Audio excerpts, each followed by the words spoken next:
할렐루야. 오늘은 시편 25편 말씀 함께 또 은혜를 나누겠습니다.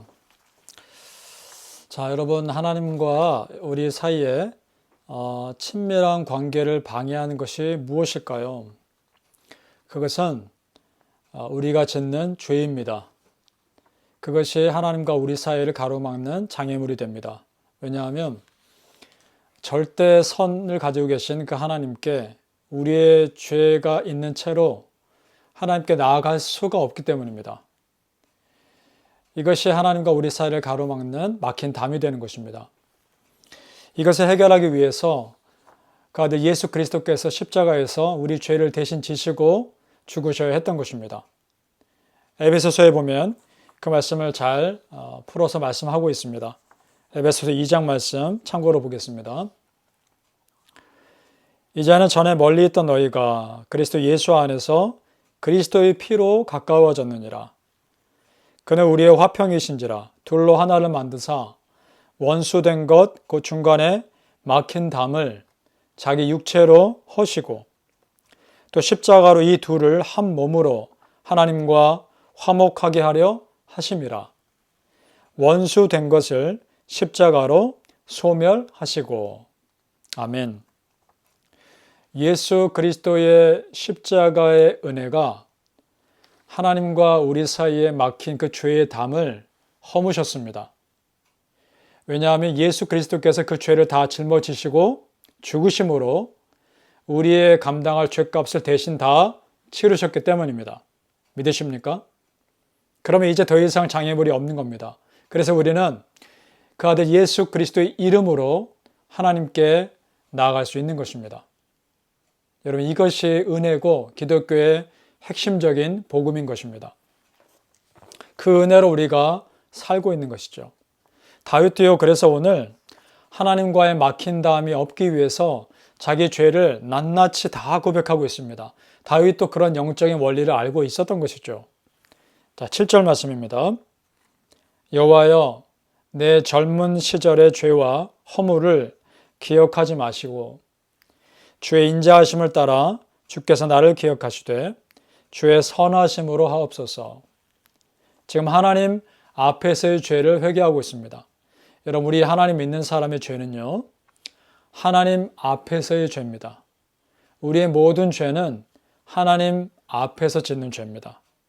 그러니까 참 신박한 것이죠.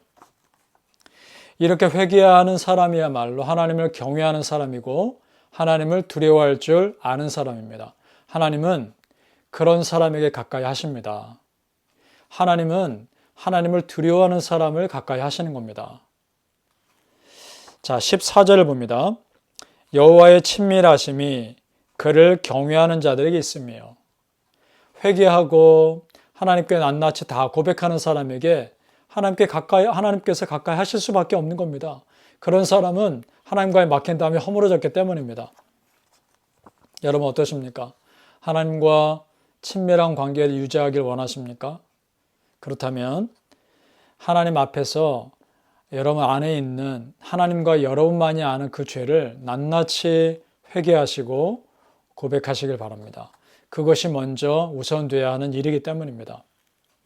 그리고 그 비어있는 마음을 은혜로만 채우고자 갈망하시고 갈급해 하시길 바랍니다.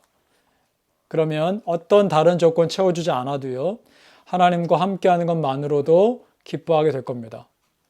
우리가 여러분, 친한 친구와 친밀하게 교제할 때요, 그 친구가 나에게 무엇을 주어서 교제하게 되나요? 아니죠. 그 사람과 친밀한 친구이기 때문에 교제하게 되는 겁니다. 어떤 조건 없이요. 그냥 친구라는 것만으로 우리 하나님과 그런 관계가 있기를 소망합니다. 하나님이 내게 무엇을 주셔서가 아니라 또 내가 하나님께 어떤 조건을 채워드려서가 아니라 그저 하나님과 내가 은혜로 친밀한 관계를 유지할 수 있다는 것 자체만으로도 그것은 큰 은혜인 것입니다. 바라기는 하나님과 내가 깊은 관계를 맺고 있다는 것이 얼마나 영적으로 가치 있는지를 깨달으시고 그런 관계를 유지하고자 먼저 내 안에 있는 죄를 멀리 하시기를 예수님의 이름으로 축복합니다. 그리고 우리가 하나님과 친밀함을 유지하기 위해서는요, 죄를 멀리하는 삶만으로 만족해서는 안 됩니다. 또 하나 우리가 해야 될 게 있었습니다. 그것은 뭐냐면 적극적으로 하나님의 은혜를 구해야 한다는 겁니다. 적극적으로 기도하시고 갈망해야 한다는 겁니다. 자, 다윗의 고백을 보겠습니다. 15절에 내 눈이 항상 여호와를 바라보면 내 발을 그물에서 벗어나게 하실 것이미로다. 항상 여호와 하나님을 갈망한다는 겁니다. 하나님께 소망을 둔다는 겁니다. 자, 여러분 이것은요. 죄를 멀리하면 사실은 자연스럽게 따라오는 겁니다. 죄를 멀리하게 되면요. 여호와 하나님의 은혜에 갈급해질 수밖에 없습니다. 그 죄의 빈자리가 은혜로 채워지기를 소망하기 때문입니다. 그런 영적인 흐름을 타야 합니다. 회개하면 하나님께서 은혜를 주실 겁니다. 그러면 은혜 주실 때 그 흐름을 더욱 높이 타시기 위해서 그 은혜를 더욱 갈망하셔야 합니다. 더 기도하셔야 되고요. 더 말씀 보셔야 합니다. 은혜를 주실 때 마음껏 그 은혜의 파도를 타셔야 하는 겁니다. 이것이 또 다른 영적인 비밀입니다. 그러니까 여러분, 믿음 생활 한다는 것도요. 끈기가 필요하고 인내가 필요합니다. 어느 정도의 영적인 노력이 필요한 것이죠. 예수를 믿으면 우리가 구원받으니까 그 믿음이 쉬운 것 같지만 이것이 쉽지 않은 이유는요. 그 믿음을 유지하기가 어렵기 때문입니다. 기도를 마음 잡고 좀 하려고 하면 내 마음을 흔드는 일들이 일어나지 않습니까? 내가 예배 자리를 좀 마음 먹고 예배 자리를 지키려고 하면 그 예배를 못 드릴 수 있는 상황들이 생기지 않습니까? 자, 여러분 그렇다면 다윗이라고 그러지 않았을까요? 다윗이라고 기도를 하고 싶어도 기도하지 못하게 하는 상황들, 예배 드리고 싶어도 예배를 방해하는 상황들이 다윗에게도 일어나지 않았을까요? 그럼에도 불구하고 다윗은 하나님을 바라본다 고백합니다. 내 눈이 항상 여호와를 바라보면, 여러분 이것이 영적인 성숙입니다. 이것이 영적인 실력입니다. 나를 방해하는 어떤 상황이 있다 할지라도 그래도 내가 여호와 하나님께 피하는 겁니다. 이것이 영적인 성숙을 의미하는 겁니다.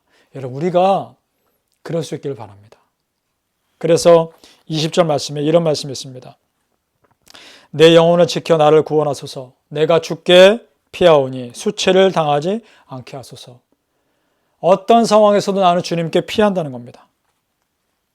우리가 친구와 친구 사이에 정말 좋은 관계를, 친밀한 관계를 유지하려면 솔직해야 되죠. 그리고 상황이 변해도 절대적으로 서로 신뢰가 변함이 없어야 하는 것이죠. 사람과의 관계도 그런데요. 하물며 하나님과 우리의 관계가 어떻겠습니까? 여러분 하나님 앞에 감춘 것이 있습니까? 아직도 회개하지 않고 내 안에 감추고 버티고 있는 것이 그 무엇이 있습니까? 빨리 고백하셔야 합니다. 하나님 앞에서는 솔직하셔야 합니다. 그리고 하나님 앞에 내 안에 있는 그 신뢰, 끊임없는 신뢰를 보여주셔야 합니다. 그래야 하나님과 친밀한 관계가 유지되리라 믿습니다. 여러분, 우리 하나님께는요, 꿈이 필요 없습니다. 있는 그대로의 여러분의 마음의 고백 다 고백하셔도 됩니다. 그래야 하나님과 여러분 사이에 막힌 다음에 허물어지는 것입니다. 바라기는 여러분, 하나님 앞에서 항상 정직하시며 하나님과의 친밀함을 유지하시고자 오늘도 노력하시기를 예수님의 이름으로 축복합니다. 기도하겠습니다. 아버지 하나님, 우리 아버지 하나님께 우리의 마음을 고백할 수 있다는 것이 너무나 감사합니다. 아버지 하나님, 정말 하나님과 나 사이에 막힌 담, 그 죄의 담, 낱낱이 회개하고 고백함으로 완전히 허물어지게 하여 주옵소서. 우리 주 예수 그리스도의 십자가의 보혈이 나의 죄를 다 허무셨으며 하나님과의 막힌 담을 허무셨음을 믿고 우리 하나님과 더욱더 친밀한 관계를 나아가고자 더욱 기도하게 하여 주옵소서.